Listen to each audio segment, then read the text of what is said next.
En el siguiente caso clínico presentaremos a un paciente de 59 años de edad que acude a urgencias por un cuadro de distensión abdominal. En cuanto a sus antecedentes familiares, se sabe que tiene un padre fallecido de cardiopatía isquémica, una madre que también se encuentra fallecida con causas desconocidas y refiere dos hermanos, uno con diabetes mellitus tipo 2 e hiperuricemia y otro que es sano. En sus antecedentes personales no refiere alergias medicamentosas conocidas, diabetes mellitus tipo 2 en tratamiento con dieta, no tiene hipertensión arterial ni lo que es hiperlipidemia. Es un esfumador de 80 cajetillas por año desde hace 6 meses, ex bebedor de más de 100 grados de etanol por día desde hace 6 años. Hepatopatía crónica de origen etílico, diagnosticada en el año 1980, que no es biopsiada, en seguimiento por servicio digestivo. Como complicaciones de su enfermedad ha presentado lo que es hipertensión portal por varices esofágicas grado 3 en el año 2000, además de lo que es una descompensación hidrotópica resuelta con tratamiento diurético en el año 2002 y una nueva descompensación hidrópica en noviembre de 2006 que precisó tratamiento diurético y una paracentesis evacuadora. Durante este mismo ingreso se detectó lo que es una trombosis de la vena porta, así como visitopenia secundaria y preesplenismo. Una bacteriuria asintomática tratada con antibióticos respectivos en el año 2006. Además también en el ingreso por episodio de disnea y astenia en el año 2007, en el mes de febrero, sin una causa afiliada, y tiene intervenciones quirúrgicas como es una hernia inguinal izquierda, una hernia umbilical, y ambas que fueron intervenidas en el año 2003. Siguió un tratamiento que constaba por espironolactona, 202 miligramos por día, el nadolol, que era 40 miligramos por día, la omeprazol, que constaba de 20 miligramos por día, y lo que es el ferrimanitol, que eran 300 miligramos por sobre. En cuanto tras el alta de su último ingreso en el año 2007, el paciente ha observado un aumento de lo que es el perímetro abdominal sin presencia de edemas, acompañado de lo que es una astenia progresiva. Además, en los últimos días ha aparecido lo que es disnea, que ha ido evolucionando hasta hacerse en reposo. Refiere tomar bien la medicación, aunque dice comer alimentos con poca sal, niega también la ingesta de alcohol, según lo refiere su esposa. El día previo le encuentra más adormilado, algo desmejorado y un poco mentalmente cansado. La semana previa refiere haber notado una disminución con el número de exposiciones, siendo estas de color más oscuro, aunque no las refiere como melénicas por la toma de hierro. Comenta que ha encontrado dificultades para conciliar el sueño, precisando lo que es la toma de ansiolíticos, diazepam específicamente. No refiere dolor abdominal ni fiebre.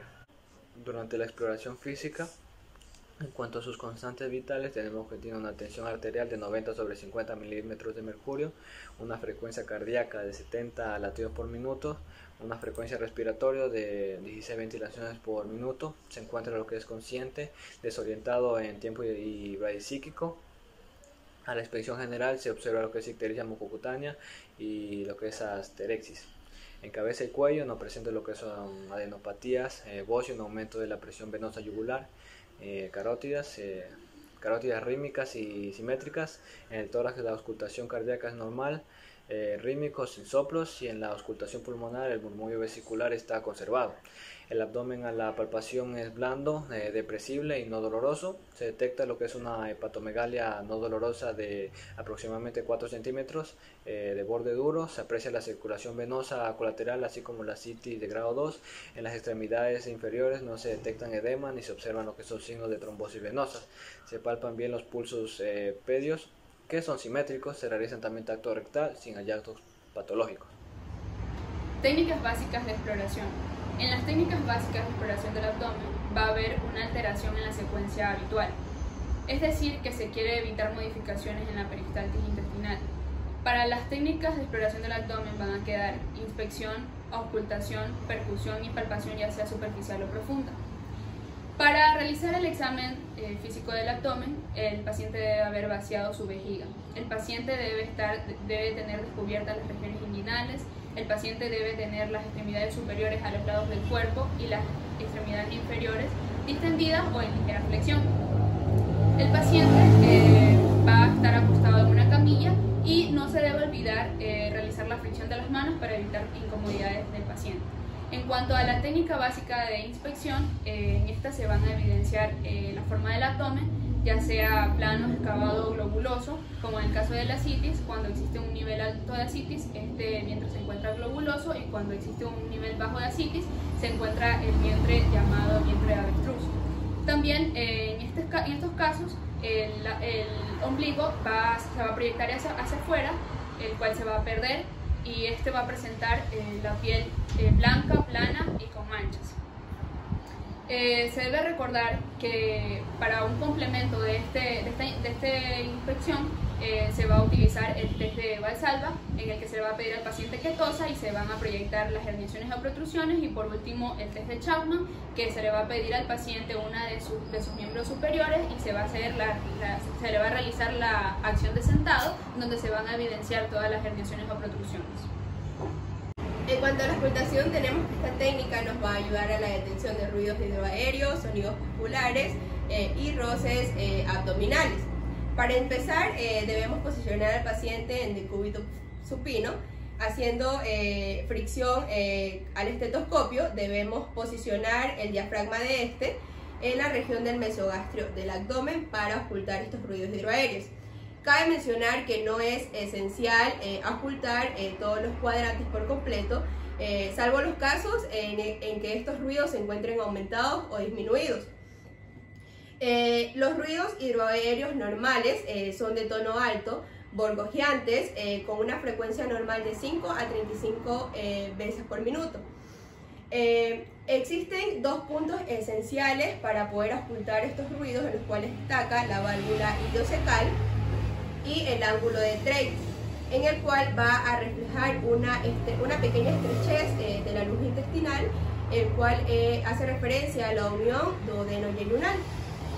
En cuanto a lo que son la auscultación de los sonidos musculares, vamos a hacer uso de lo que es la campana, posicionándola en la región del epigastrio y periumbilical, ya sea para buscar soplos a nivel de lo que es la arteria aorta abdominal, las arterias renales, las ilíacas o las femorales. Por último, para realizar la auscultación de lo que son los roces del abdomen, vamos a tener que estos son ruidos agudos que van a estar asociados con el movimiento respiratorio, los cuales van a indicar una inflamación de la superficie peritoneal del órgano. Estos muchas veces van a ser ya sea por inflamación, por un tumor o por un infarto. Tenemos que para esta auscultación vamos a utilizar el diafragma del estetoscopio, los cuales vamos a auscultar ya sea a nivel del hígado o a nivel del vaso. Estas patologías se van a encontrar muchas veces en lo que son los hepatomas, los infartos esplénicos, entre otros. En la percusión vamos a escuchar dos ruidos fundamentalmente, el timpánico y el mate. El timpánico se va a corresponder a las vísceras huecas que pueden tener contenido líquido o gas, y el mate se va a corresponder a los órganos macizos. En el abdomen vamos a encontrar matidez en el hipocondrio derecho y en el hipocondrio izquierdo, y esto se va a deber a la ubicación del hígado y del vaso respectivamente. Hay que mencionar que cuando hay un aumento de las vísceras, como en las hepatomegalias y las esplenomegalías, la percusión va a ser una técnica que nos va a ayudar para este diagnóstico, ya que con la percusión vamos a poder delimitar qué tanto han aumentado estas vísceras.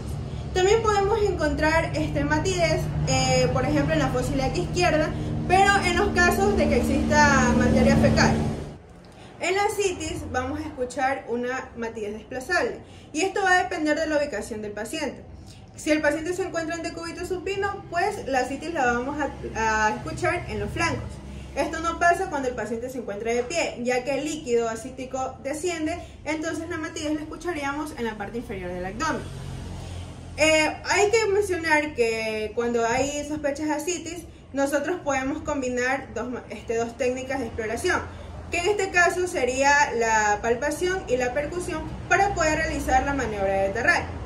Esta maniobra consiste en que vamos a ubicar nuestra mano izquierda en el flanco izquierdo del paciente, y con nuestra otra mano vamos a hacer pequeños golpes donde de esta manera vamos a poder percibir con la mano izquierda la onda transabdominal del líquido ascítico. Hay en ocasiones que esta onda es transmitida por la pared y no por el líquido. En este caso vamos a pedir la ayuda a algún asistente y le vamos a decir que coloque su mano en la línea media por el borde cubital. Entonces, de esta manera nosotros vamos a percutir y a palpar el otro lado de la onda transabdominal, que en este caso ya no correspondería a la de la pared, sino a la verdadera onda por líquido. La palpación es una de las técnicas de exploración que más datos nos va a dar en el examen físico. Para esto debemos ubicarnos siempre a la derecha del paciente y el paciente debe estar en posición de cúbito supino, sentada o en bipedestación en dependencia de la maniobra que vayamos a realizar. La palpación puede ser tanto monomanual como una sola mano de esta forma o bimanual, que puede ser con las manos juntas, manos superpuestas o un arrastre de dedos en el abdomen. Esta palpación va a ser primero superficial y luego profunda. Y empezaremos en el lugar que el paciente no refiere dolor. Es decir, que si el paciente refiere dolor, por ejemplo en el flanco izquierdo, empezaremos en el lado contrario, en el flanco derecho. En caso de que el paciente no refiera ningún dolor, vamos a empezar siempre por el lado del flanco izquierdo, haciendo una espiral y terminando en el mesogástrico. En nuestro caso clínico, el paciente presentaba de una hepatomegalia. Las hepatomegalias pueden ser diagnosticadas a través de ciertas maniobras de palpación en el examen físico. Empezaremos con la maniobra simple o monomanual. Esta, como su nombre lo indica, haremos uso de una sola mano. La pondremos en la zona del hipocondrio derecho, unos centímetros por debajo del reborde costal. Y vamos a pedirle al paciente que inspire para que de esta forma el hígado descienda y podamos tener información sobre el reborde inferior del hígado. Puede ser de esta forma o en forma de cuchara. Luego tenemos la palpación bimanual, la cual tiene diferentes variantes. Tenemos primero la de chufar, o también conocida como peloteo hepático, en la cual la mano izquierda la vamos a ubicar por debajo del paciente en la fosa lumbar derecha y la mano derecha por encima en la pared del abdomen. Y lo que vamos a hacer es que con la mano derecha vamos a dar ciertos golpes secos de esta manera, y en caso de existir hepatomegalia vamos a percibir el peloteo en la mano izquierda inferior, es decir, el peloteo del hígado a través del riñón. La siguiente maniobra es la maniobra de Matthew. Esta también es manual. Vamos a colocar nuestras manos como si fuéramos a tocar nuestro hígado. Le damos la espalda al paciente y las colocamos en el reborde costal. Lo que vamos a hacer es que le vamos a invitar al paciente a que inspire, y en la inspiración vamos a tratar de agarrar el hígado con nuestras manos y así tener una percepción de toda la configuración del borde inferior del hígado. Finalmente, la última maniobra es la de devoto. Esta se realiza en una posición muy parecida a la maniobra de Matthew, pero con el paciente en bipedestación y nosotros ubicándonos detrás de este. Es la maniobra de devoto. Esta va a tener la misma posición que la maniobra anterior, la de Matthew, pero el paciente se va a encontrar en bipedestación y nosotros vamos a estar por detrás de él. Vamos a pasar nuestros brazos por aquí y en la misma posición de la de Matthew vamos a pedir al paciente que inspire, y de esta forma vamos a tratar de agarrar el hígado y tener un mayor conocimiento del borde inferior de este, para saber si existe o no hepatomegalia. Planteamiento nosológico, cirrosis hepática. La cirrosis es un estado avanzado de la cicatrización del hígado que puede ocurrir por distintas enfermedades hepáticas como la hepatitis o el alcoholismo crónico. Cada vez que el hígado sufre una lesión por estas enfermedades o por estas sustancias, intenta repararse a sí mismo creando tejidos de cicatrización. Sin embargo, a medida que la cirrosis avanza, se van creando más de estos tejidos y la función que desempeña el hígado se va viendo disminuida, pudiendo esto desencadenar en una cirrosis descompensada. Llegamos a este diagnóstico debido al estado general que presenta el paciente, teniendo un abdomen blando, depresible y no doloroso.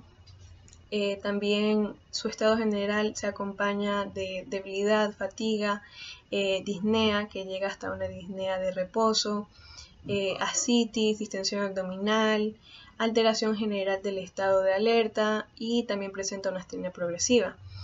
También es muy importante mencionar que presenta una hepatomegalia de aproximadamente 4 centímetros. También es importante tener en cuenta el planteamiento diferencial de la cirrosis hepática. Debemos de considerar algunos tipos de hepatitis infecciosas. La hepatitis es una inflamación del hígado. Los causantes de esta hepatitis por lo general son los virus de la hepatitis. Sin embargo, también podría producirse por otras enfermedades como las autoinmunitarias o por el abuso de sustancias alcohólicas o de ciertas drogas. Esta podría surgir espontáneamente o avanzar hasta una fibrosis, una cirrosis o un cáncer de hígado. También es importante tener en cuenta la hipertensión portal. Esta se define como el aumento de la presión sanguínea en la vena porta. La cirrosis es la causa más frecuente de la hipertensión portal en los países occidentales, pudiendo provocar ascitis, confusión y malestar general como también presenta el paciente de nuestro caso. También debemos de considerar encefalopatía hepática. Esta provoca la disminución de la función cerebral a medida que el hígado ya no es capaz de eliminar las sustancias tóxicas del torrente sanguíneo.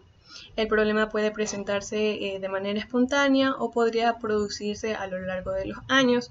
También se considera este diagnóstico porque el paciente presenta asterisis y estreñimiento. Y finalmente también debemos de considerar algunos tipos de neoplasias o hepatocarcinomas. En el caso de los hepatocarcinomas, este es el tipo de tumor hepático más común. Su complicación más frecuente es la cirrosis, ocurriendo esta en las etapas más avanzadas, y el factor de riesgo más frecuente va a ser el consumo de alcohol. Se considera este diagnóstico por el estado de astenia general del paciente y la ictericia cutáneo mucosa que presenta.